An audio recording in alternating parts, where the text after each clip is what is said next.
Now in this lesson we're looking at vertically opposite angles and angles at a point. Firstly, vertically opposite angles are equal. Now if we consider this diagram showing two lines, they're intersecting. Let's consider this first angle, 140 degrees.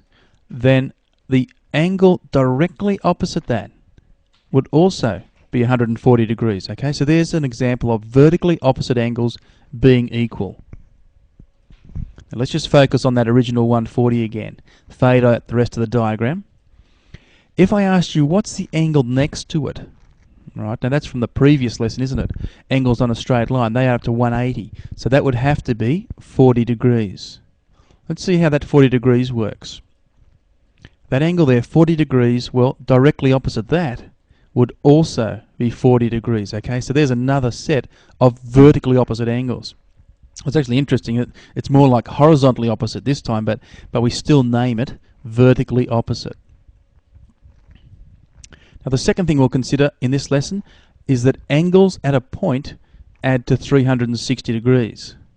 So there's our point there, and we'll sprout some angles from that. So if we call that angle A, B, and C, the rule is saying that A plus B plus C, altogether you can see that's a full circle. So A plus B plus C equals 360 degrees. Terrific. Let's look at some examples now. We're asked to find M in this diagram. Alright, this is a fairly straightforward one. There's the 70 degrees that we know, and M is vertically opposite from that. So we've got a case of vertically opposite angles here.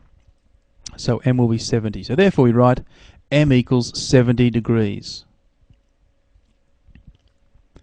Our second example here, we're asked to find X.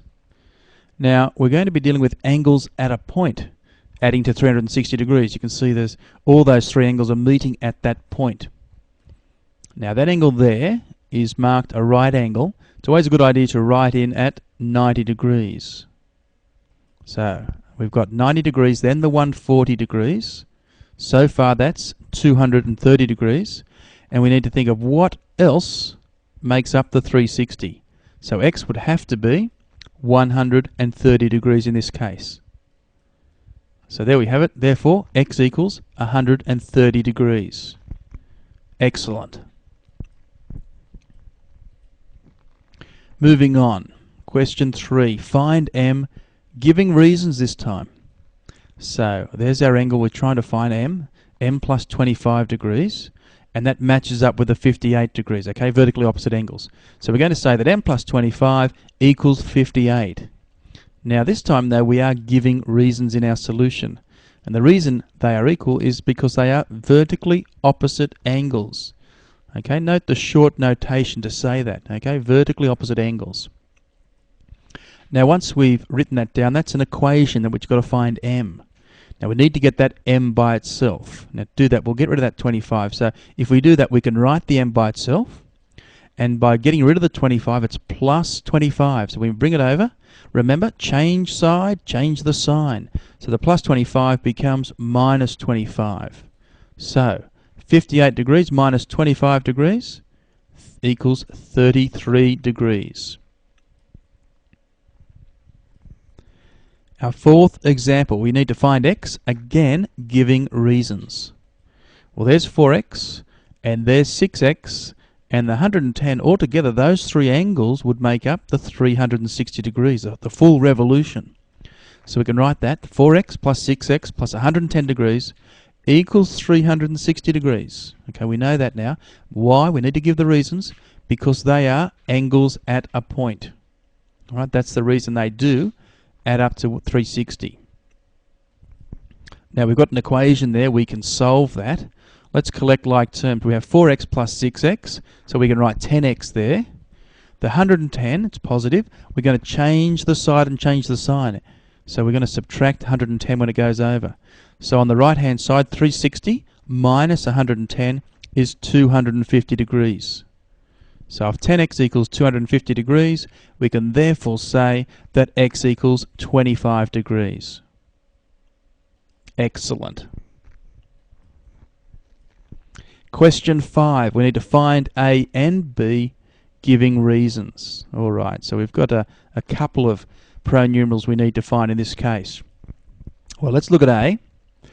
We can see if we just focus on that straight line for the moment, we can see that A lies on that straight line with the 50 and the 80 degrees also. So altogether those angles on the straight line should add to 180. So we can say that A plus 50 plus 80 equals 180 degrees. Okay, reason, got to give reasons, because they are angles on a straight line. So that simplifies to be A plus 130 equals 180. We've just simplified the 50 and the 80 and made that plus 130. And then answering that equation. Therefore, we can say that A equals 50 degrees. Great, we've got the A. Now let's have a look at B. Well, look very carefully at the diagram. Can you see what it's going to be?